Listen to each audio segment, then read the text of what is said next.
Naglabas na ng malakas na ebidensya ang pulis. Etong si Matibag, ano na naman kaya ang palusot niya dyan sa nangyari nakaraan sa Senado? Ayon dito sa balita ngayon, positive sa powder. Umano yung NBI driver na inaresto matapos ang Senado. Kasi sabi ng mga pink ina ay ano daw yan yung drama-drama lang daw. Paano naging drama yan? Meron na ngang naaresto.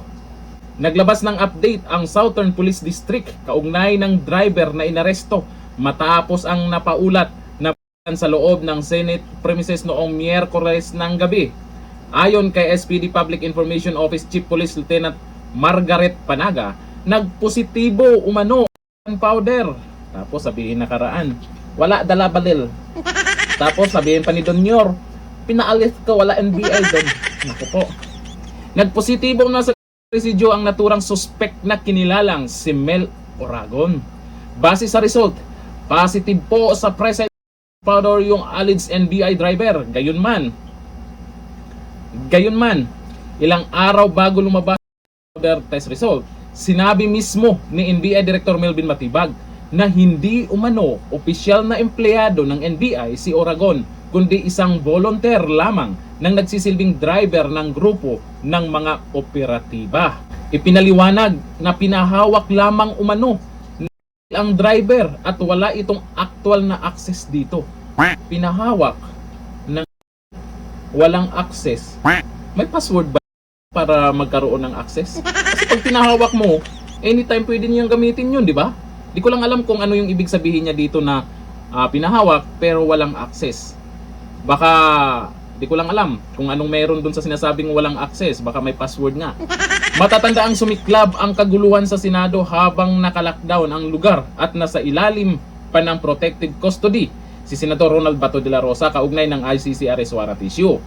Batay sa paunang investigasyon, ilang putok umano ang pinaputok sa loob ng GSIS compound bandang alas 7 ng gabi na nagdulot ng tensyon at panik sa mga nasa loob ng Senate complex. Naaresto si Oragon. Ito nga, may naaresto naman kasi. Itong mga gumagawa-gawa ng kwento para lang siraan ang bagong Senate President malamang. Tapos sasabihin nila, magulo ang Senado mula nung naging Senate President si Cayetano. Talaga ba? Magkaiba yung magulo sa ginugulo.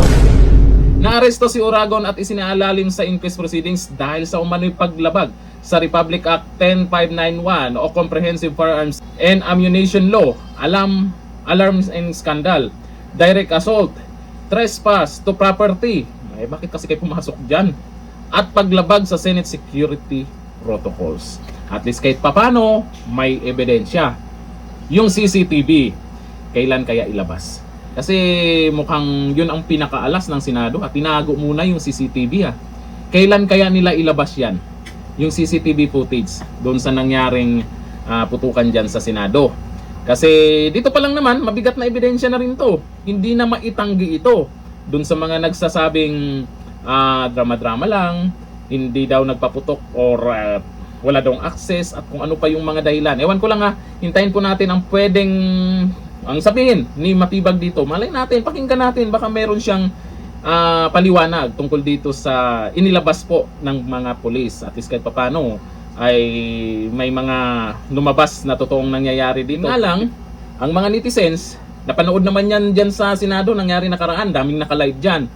Itong mga netizens, parang hindi na naniniwala sa mga sinasabi ni Matibag. Ang sabi ng karamihan ng nag-comment dito sa balitang to, sa 5 daw sinasabi, 6 yung mali. Ayon dito, kay Ricky Filogo, sa 5 sinasabi, 6 ang mali. Sabi ni Tammy Adrales, palusot pa more. Sabi ni Lester Clamares, walang may gown powder lang. Hindi na po maitanggi yan kasi may ebidensya na sabi ni Jan Alcantara, sa 5 sinabi ni Matibag, 6 yung mali. Karamihan po ng mga nagko-comment ganyan po sa 5 sinabi, 6 yung mali. Malay natin meron namang totoong paliwanag niya dyan. Hintayin po natin kung ano yung pwedeng ipaliwanag na naman niya dyan. Pero doon sa panawagan na siya din ay suspindihin, ay di natin alam kung suspindihin siya. Kasi sabi ni Donyor, wala naman daw utos sa kanila, di ba? Tapos bandang huli, ayun na nga, may nangyari sa Senado. hindi naman nila maitanggi na walang mga taga-NBI. Meron, pero pagdating dito sa nangyaring putukan, eto nga, itong nahuli na to ay mukhang hindi na ito maitanggi. Itong ibang senador naman na naunang umuwi ay imbis na makipagtulungan at makakampihan tong kapwa nila senador, quini-question pa. Aba, sino kaya ang nakakaalam at may plano dyan sa nangyari sa Senado? Sa bagay, matalino naman yan si Senate President Cayetano. Alam niya kung ano yung gagawin niya para mapanagot yung dapat mapanagot dyan. Tapos sasabihin ng iba, kung wala dyan si Senator Bato de la Rosa, hindi magkakagulo. Bakit? Karapatan naman ni Senator Bato de la Rosa na pumunta ng Senado ha. Eh yung pumasok dyan sa Senado, na hindi naman senador at hindi naman wini-welcome, hindi ba yun ang dahilan kaya nagkakagulo? O ngayon, anyari, dito sa ebidensyang inilabas, doon sa mga nagyayaw-yaw ng kasinungalingan dyan, anyari na, di nga. Hanggang dito lang, thank you. Bye-bye.